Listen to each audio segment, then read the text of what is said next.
नमस्कार, मैं हूं आपके साथ विपुल कुमार और आप देख रहे हैं न्यूज व्यूज 360। आज आपने खबर जरूर सुनी होगी कि बीजेपी के राष्ट्रीय अध्यक्ष, जिनको बीजेपी गांधीनगर लोकसभा सीट से उतारने का फैसला कर चुकी है, उन्होंने आज पर्चा भरा। इस बीच उनके साथ पार्टी के काफी कद्दावर नेता, केंद्रीय मंत्री राजनाथ सिंह, नितिन गडकरी, प्रकाश सिंह बादल, जो कि पंजाब के पूर्व मुख्यमंत्री भी रह चुके हैं, ऐसे नेता मौजूद थे। मगर एक सवाल है जो इस बीच उठना वाजिब है कि आखिर क्यों बीजेपी मध्य प्रदेश और छत्तीसगढ़ जैसे राज्यों में शिथिल नजर आ रही है। यानी कि जिस राज्य में हम बैठे हुए हैं और इस राज्य का जो पड़ोसी राज्य है, वहां पर बीजेपी ने चुनाव को लेकर अभी तक कोई ऐसी घोषणा नहीं की है। कैंडिडेट्स को लेकर अभी तक पार्टी काफी पीछे नजर आ रही है।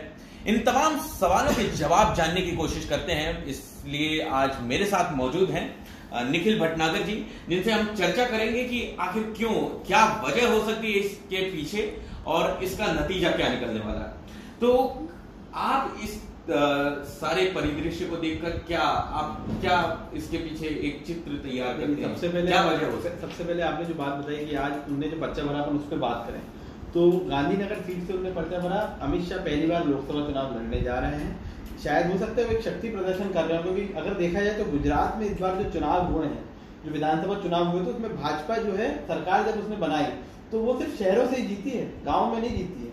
ये इसलिए एक विश्लेषण करने वाली बात है। वो भाजपा शायद इसी अमित शाह उसको हल्के में इसलिए नहीं दे रहे हैं क्योंकि उनको जब वहां से टिकट मिला तो दावेदार वहां बहुत थे। अंदरूनी कले ना हो, जनता को वो दिखाएं, विश्वास दिलाएं कि हम सब एक हैं। इसलिए शायद उन्होंने इतने बड़े बड़े लीडर्स को बुलाया, जिसकी मुझे नहीं लगता जरूरत थी, क्योंकि अमित शाह अपने आप में ही बहुत बड़ा नाम है।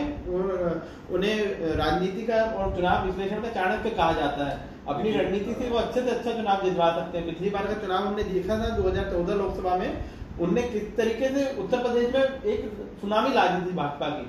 पर एक डर जो रहता है वो शायद उस कारण कर रहा है। जो आप बात कर रहे हैं मध्य प्रदेश और छत्तीसगढ़ की, तो हम पहले छत्तीसगढ़ की बात करते हैं। विपुल जी, मैं यहाँ आपको रोकना चाहूंगा कि जैसा आपने कहा कि अमित शाह किसी नाम का मोहताज नहीं है, मतलब सभी जानते हैं। लेकिन यहाँ पे एक सवाल उठता है, क्योंकि गांधीनगर सीट जो है, सवाल यहाँ सीट का है, जहां से पार्टी के कद्दावर नेता लाल कृष्ण एडवाणी का टिकट काटकर अमित शाह को खड़ा किया। तो कहीं ना कहीं आप मानते हैं कि अमित शाह इससे डर रहे हैं? एक इससे डर रहे हो, उससे इसलिए आज जब उनको जब वो अपना रोड शो कर रहे थे तो उन्होंने एक बार ये बात कही थी कि जिस सीट से अटल बिहारी वाजपेयी और लाल कृष्ण आडवाणी चुनाव लड़े हैं, वहां से मेरे को टिकट मिला तो मैं अपने आप को बहुत गौरवान्वित समझता हूँ। ये चीज उन्होंने शायद इसीलिए कही। वो एक क्या है, जनता के हार्ट से, जनता के दिल से खेलना चाहते हैं। क्या है, जनता सहानुभूति के प्रति बहुत जल्दी मैनिपुलेट हो जाती है। शायद वो चीज को वो टच कर रहे हो। Sympathy card. हालांकि गुजरात एक ऐसी स्टेट है जहाँ भाजपा की अलग ही लहर है, इसको कोई डिनाई नहीं कर सकता है, क्योंकि अमित शाह भी वहीं से हैं, हमारे प्रधानमंत्री मोदी जी जिनके नेतृत्व में फिर से चुनाव लड़ा जा रहा है वो भी वहीं से हैं। तो अमित शाह को इतनी दिक्कतें नहीं आएंगी। पर जो बात आपने कही है वही चीज है कि जिसका टिकट कटा है वो पितृ पुरुष कहे जाते हैं, जिन्होंने भाजपा को आज दम पे पहुंचाया जहां भाजपा आज है, उसमें सबसे बड़ा हाथ अगर किसी का है वो एल के आडवाणी जी हैं। तो एक वो डर हो सकता है। 2 सीटों से आज तक का सफर। जी, एकदम 2 सीटों से आज तक का सफर, जब अपनी दम पे सरकार बनाई, गैर कांग्रेसी सरकार जब अपने दम पे चल गई, बहुत बड़ी बात है। तो छत्तीसगढ़ को लेकर आपने क्या मतलब चिंतन किया? जो आपको कैसा लगता है, क्या समझ में आता है इस परिदृश्य से? विपुल जी, आप भी छत्तीसगढ़ से ही आते हैं। तो मैं जो बताऊंगा उसमें आपकी भी राय लूंगा। छत्तीसगढ़ की बात करें तो वहां पे विधानसभा चुनाव जो हुए, क्यों भाजपा को अपने 11 के 11 कैंडिडेट चेंज करने पड़े, वो चेंज करने का सबसे बड़ा कारण था उसके जो रिजल्ट आए। 15 साल रमन सिंह की सरकार रही वहां पे। लॉन्गेस्ट तक बीजेपी के कोई सीएम थे जिन्होंने इतनी टाइम तक सीएम पद पे एक स्टेट को नेतृत्व किया। नरेंद्र मोदी के नहीं, नरेंद्र मोदी से आगे हैं। अगर रिकॉर्ड वाइज देखा जाए तो नरेंद्र मोदी से आगे हैं रमन सिंह जी, क्योंकि नरेंद्र मोदी जी बीच में केंद्र में चले गए थे प्रधानमंत्री बन के, तो वो पूरा नहीं कर पाए थे। तो जब रिजल्ट आए, आप 15 साल वहां पे शासन करने के बाद 15 सीटों पे आगे सिमट जाते हैं, तो ये एक कारण होता है कि आपको 11 के 11 अपने कैंडिडेट बदलने पड़ रहे हैं, जब आप 11 में से 10 सीटें जीते थे। पर इसमें मैं आपको बताना चाहूंगा विपुल जी, कुछ गलतियां भी हैं। जैसे देखा जाए तो रायपुर से जो कैंडिडेट थे रमेश बैस जी, वो लगातार 7 बार जीते हैं। 1989 से कंटिन्यू जीतते आ रहे हैं और हर बार उनका मार्जिन बढ़ता जा रहा है। तो मुझे लगता है वो जो एक कहावत है कि गेहूं के संग घू भी पिस जाता है, इस जगह 11 कैंडिडेट्स और 10 जो वर्तमान के सांसद थे उनके साथ यही चीज हुई है। अच्छा, आपने कहा गेहूं के साथ घुन भी पिस जाता है। अच्छा, घुन तो पता चला कि रमेश बैस ने आपका संदर्भ, गेहूं किसे कहना चाहिए? देखिए, गेहूं मैं यहाँ पे कहना चाह रहा हूँ पूरी भाजपा लॉबी को इस समय, क्योंकि एक डर है उनके अंदर कि जो रिजल्ट हमको विधानसभा जो किसी ने सोचा नहीं था, सबसे मेन चीज इतनी खराब स्थिति होगी ये किसी ने नहीं सोचा था। एंटी इनकम्बेंसी थी तो लग रहा था कि रिजल्ट कांग्रेस के फेवर में आ सकते हैं, पर इस तरीके के रिजल्ट ये किसी ने नहीं सोचा था। तो इस कारण जो है वहां पे पूरे कैंडिडेट बदले जा रहे हैं। अब गेहूं कौन है वो वहां की जनता अच्छे से जानती होगी, रिजल्ट आएंगे हमें पता भी चल जाएगा। पर जिस हिसाब से टिकट वहां दिए जा रहे हैं मुझे लगता है भाजपा को नुकसान थोड़ा होगा। नहीं, मुझे भी ऐसा लगता है कि इस विधानसभा चुनाव में अमित शाह ने कहीं ना कहीं रिश्ता निभाने की कोशिश की थी। जैसे कि आप देखें तो भैया थान सीट है, वहां से भी काफी बात की गई थी कि राम सेवक पैकरा हारने की स्थिति में, मगर फिर भी उनको ये सीट में पार्टी ने टिकट दिया। वहीं आप बात कर लें भैयालाल राजवाड़े की, जो कि अंबिका सिंह के खिलाफ खड़े हुए थे। ऐसे तमाम जगह से मतलब पार्टी ने अपने पुराने नेताओं पर विश्वास किया, इसके बावजूद कि लहर उनके खिलाफ थी। तो ये कहीं ना कहीं अमित शाह मुझे लगता है कि ये गलती नहीं करना चाहते हैं इस बार। जी, एक ये हो सकता है। दूसरा, अगर देखा जाए कांग्रेस ने जो टिकट बांटे हैं, कांग्रेस ने इस बार युवाओं पे बहुत ज्यादा फोकस किया है। जी, एक क्या है, कांग्रेस के पास इस समय वहां पे फ्री हैंड है। भूपेश बघेल जी एकदम फ्री हैंड काम कर रहे हैं और करना भी चाहिए, क्योंकि मुझे लगता है आज छत्तीसगढ़ में कांग्रेस की जो स्थिति है उसमें सबसे बड़ा श्रेय अगर किसी को दिया जाए तो भूपेश बघेल जी को है। आप वहीं से आते हैं, आपको क्या लगता है विधानसभा में जो इतना अच्छा रिजल्ट रहा उसका कारण क्या है? देखिए, कहीं ना कहीं मैं मानता हूं कि भूपेश बघेल और टीएस सिंहदेव की जो जोड़ी है उसने मतलब 15 सालों में काफी पार्टी की स्थिति को उठाने के लिए काफी काम किया है। और ये जो आपने बात कही, मैं इस पर गौर करना चाहूंगा कि हाँ, पार्टी ने युवाओं को मौका देकर एक अपनी छवि में सुधार करने की कोशिश की है। क्योंकि आप देखें तो भाजपा इतनी जीत रही है, कहीं ना कहीं उसने अपनी छवि बनाई है।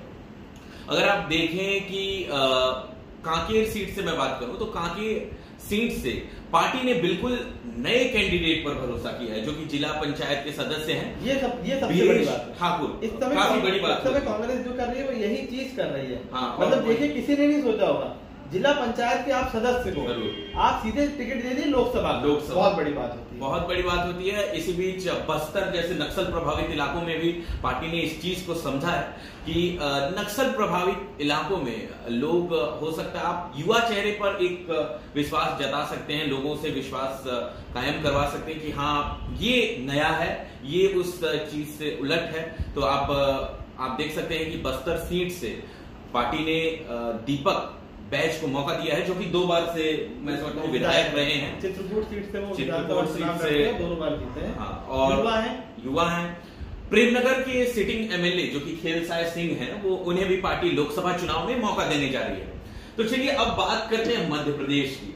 मध्य प्रदेश में आपने क्या तय किया, आपको क्या लगता है? देखिए, मध्य प्रदेश में मुझे लग रहा है कि 28 लोकसभा की यहाँ सीटें हैं, जिसमें से अभी तक सिर्फ कांग्रेस के पास 2 ही थी, एक कमलनाथ जी की, एक ज्योतिरादित्य सिंधिया जी की। अब अगर इन 2 के अगर पिछले रिकॉर्ड के हिसाब से देखें तो एक तो आपके पास से अभी चली गई है, क्योंकि कमलनाथ जी को इस बार विधानसभा का चुनाव लड़ना है। लेकिन कमलनाथ का खासा वर्चस्व है। कमलनाथ छिंदवाड़ा में तो कमलनाथ जी के नाम पे चुनाव लड़ा जाता है, नाथ परिवार जरूर जीते, वही जीतेगा। पर अभी में पिछले रिकॉर्ड की अगर बात करें, मान लीजिए एक को हटा दें तो अभी आपके पास एक ही है जो चुनाव जीते थे, क्योंकि एक तो विधानसभा में आ रहे हैं। बहरहाल इसको छोड़ के बात करें, बीजेपी को भी टिकट बांटने में बहुत दिक्कत हो रही है। यहाँ पर देखा जाए तो अभी राजधानी भोपाल के टिकट कंफर्म नहीं हो पा रहा है, इंदौर का टिकट कंफर्म नहीं हो पा रहा है, और इंदौर का टिकट कंफर्म ना होना एक तरीके से आपको थोड़ा हैरान भी करता है। हाँ, क्योंकि वहां से जो आपकी सिटिंग एमपी है सुमित्रा महाजन जी, जो आपकी लोकसभा स्पीकर है, वो कंटिन्यू 8 बार जीती है। और अगर देखा जाए तो हर बार उनका विनिंग मार्जिन बढ़ता गया है। एक 2009 के इलेक्शन को अगर हटा दें, उसके अलावा हर बार उनका विनिंग मार्जिन बढ़ता गया है। तो ऐसे में उनको टिकट अभी तक डिसाइड ना होना बताता है कि भाजपा को थोड़ी दिक्कतें लग रही है। अगर बात की जाए भोपाल की, तो भोपाल में क्योंकि कांग्रेस ने दिग्विजय सिंह जी को, जो पूर्व मुख्यमंत्री, उनको टिकट दे दिया है, तो उनके मुकाबले कोई ऐसा कैंडिडेट मिल नहीं रहा है। उम्मीद है कि शिवराज सिंह चौहान आएंगे, पर वो खुद बोल चुके हैं कि उन्हें लड़ना नहीं है। आखिरी डिसीजन पार्टी लेगी। नरेंद्र सिंह तोमर का था, पर उनको टिकट मिल गया है मुरैना से, उनने खुद अपनी सीट बदली। तो देखिए, आपकी सबको लग रहा है दिक्कतें कितनी है, क्योंकि जो रिजल्ट यहाँ के आए थे विधानसभा में, वो उम्मीद यहाँ पर भी नहीं थी। एक सवाल उठता है निखिल जी कि मैं समझता हूं कि पार्टी जैसे कमलनाथ हैं, जो कि अभी मध्य प्रदेश में कांग्रेस का करता धरता उन्हीं को कहा जा सकता है, क्योंकि ज्योतिरादित्य सिंधिया यूपी चले जा चुके हैं, दिग्विजय सिंह अभी भोपाल सीट पे बैठ कर रखे हैं और आजकल उतना एक्टिव नहीं रहते हैं। तो हमेशा से नेशनल पॉलिटिक्स में इंटरेस्टेड कमलनाथ से इतना बीजेपी क्यों डर रही है? क्या इसका वजह ये है कि कांग्रेस इतने कम समय में ही सत्ता में आने के बाद अपनी छवि सुधार चुकी है? आप एकदम सही कह रहे हैं विपुल जी। कांग्रेस ने जो पिछले 2 महीने में जो काम किए हैं उसके कारण भाजपा घबरा रही है, और भाजपा को मेन दिक्कत है भीतर घास से। अगर आप रिजल्ट देखिए विधानसभा 2018 का जो था, उसमें आप देखिए जो नेता और जो मंत्री हारे हैं ना भाजपा के, वो जिनसे हारे हैं वो भाजपा के ही लोग थे जो निर्दलीय लड़ लिए। निर्दलीय और बहुत सी जगह तो मंत्री ऐसे हारे हैं जो सीट का भी नाम, भेड़ाघाट का, जबलपुर का आप नाम लीजिए, जबलपुर से आपके जो मंत्री हारे हैं, मैं उनका नाम भूल रहा हूँ, पर वो मुश्किल से 500 वोट से हारे हैं, और उनके खिलाफ जो एक निर्दलीय खड़े हुए थे भाजपा से, वहां के जिला अध्यक्ष थे, उनने 33,000 वोट काटे।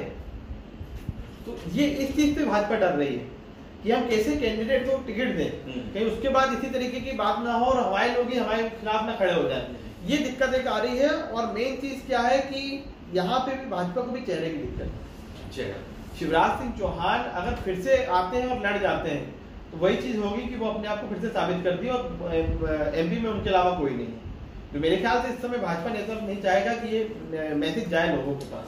भाजपा नेतृत्व से मैं समझता हूँ कि आपका खासा मतलब अमित शाह और मोदी की जोड़ी में है, जो कि अब ये नहीं चाहेंगे कि कोई उनके बाद भी कोई पार्टी में खासा स्थान रखने वाला नेता उभर कर। नहीं, ऐसा मैं नहीं कहूंगा डायरेक्टली, पर क्या है कि जिस मतलब वही निकलता है, निकल मतलब वही निकलता है, तो आप मतलब निकाल रहे हो, सही बात है, डायरेक्ट में नहीं कहूंगा, लेकिन जो फैक्ट है वो फैक्ट है। शिवराज सिंह चौहान अगर देखा जाए तो एमपी में इस समय भले ही कांग्रेस की सरकार हो, पर उनसे बड़ा लीडर कोई नहीं है, वो जनप्रिय नेता है। मतलब आप तो मैं जब विधानसभा चुनाव के टाइम रिपोर्टिंग कर रहा था तो मैं गांव गया तो वहां लोग कोई नहीं जानते थे कौन सी पार्टी से कौन खड़ा हुआ, उनसे आप पूछिए आप किसको वोट देंगे, तो उनका कहना था हम शिवराज सिंह चौहान को वोट देंगे। ये एक बहुत बड़ी बात है एक नेता के लिए। कमलनाथ जी के संग एक जो नेगेटिव पॉइंट है वो ये है कि वो केंद्र की राजनीति से आते हैं, वो कंटिन्यू लोकसभा चुनाव ही लड़े हैं, और मेरे ख्याल से छिंदवाड़ा के बाहर उन्होंने आज के पहले फोकस भी नहीं किया था। वो जब प्रदेश अध्यक्ष बने उसके बाद ही उन्होंने फोकस करना शुरू किया, पर अकेले नहीं कर पाए, उसके लिए उनको टीम की जरूरत थी, तो वो दिग्विजय सिंह जी को अपने संग लेके चलते थे। अभी लोकसभा चुनाव के टाइम दिक्कत क्या आने वाली है, जो आपके चुनाव अभियान समिति के अध्यक्ष थे उनको आपने भेज दिया यूपी, जो आपने अभी बताया ज्योतिरादित्य सिंधिया जी पूर्वी यूपी के, उनको प्रभारी बनाए गए, तो वो वहां बिजी हो गए। दिग्विजय सिंह जी को ऐसा भाजपा बिजी करने वाली है, अगर उनके खिलाफ किसी स्ट्रॉन्ग कैंडिडेट को खड़ा कर देती है, एक फेस को खड़ा कर देती है, तो एक दिक्कत आएगी कि वो भोपाल से नहीं निकल पाएंगे, तब कमलनाथ जी की एक बहुत बड़ी परीक्षा होगी।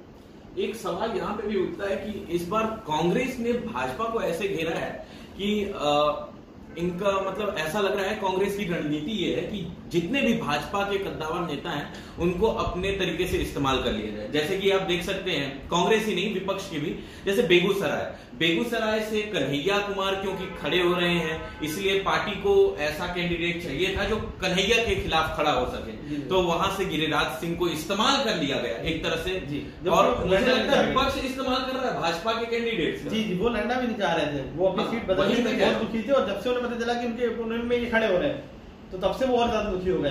देखिए इस समय दिक्कत क्या आ रही है ना, बीजेपी वही जो मैंने आपसे कहा, जैसे पटना साहिब रविशंकर प्रसाद खड़े हुए हैं, उम्मीद है वहां से कांग्रेस शत्रुघ्न सिन्हा को खड़ी कर देगी, तो दिक्कत आ जाएगी। आपके जो वित्त मंत्री अरुण जेटली जी, वो आज तक कोई लोकसभा चुनाव नहीं लड़े, इस बार तो अभी लड़े हैं, शायद लड़ भी नहीं रहे हैं क्योंकि उनका नाम अब तक आया नहीं, तो मेरे ख्याल से अब नहीं लड़ेंगे। और तो ये एक दिक्कत की बात है, और एमपी में भी यही चीज की दिक्कत हो रही है कि अगर हमने किसी का टिकट काटा तो ऐसा ना हो कि वो हमसे अलग हो जाए, ये एक बहुत बड़ी बात है। तो इस चुनाव में इस बार क्या होगा ये तो आने वाला वक्त ही बताएगा, और मुझे लगता है चुनाव बहुत इंटरेस्टिंग होने वाला है। और कुछ सीटें अगर मान लीजिए भोपाल की सीट से दिग्विजय सिंह के खिलाफ शिवराज सिंह चौहान खड़े हो जाते हैं, तो आप लिख के ले लीजिए कि पूरे भारत में पूरे लोकसभा चुनाव में सबसे हॉट सीट यही होने वाली है, भोपाल से। तो चलिए, ये था निखिल जी का विश्लेषण, और मेरा भी विश्लेषण था कुछ खासा।